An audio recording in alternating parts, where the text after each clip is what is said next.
కర్నూలు నగరంలో cine hero Ram Charan సందడి చేస్తున్నారు. నగరంలోని కొండారెడ్డి బురుజు వద్ద రామ్ చరణ్ నూతన చిత్రం షూటింగ్ చేస్తున్నారు.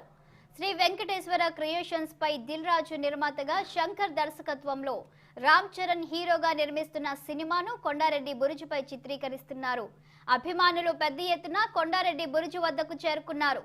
హీరో రామ్ చరణ్ తో పాటు మరో హీరో శ్రీకాంత్, రాజు కనకాల, దిల్ రాజు ఈ షూటింగ్ లో పాల్గొన్నారు.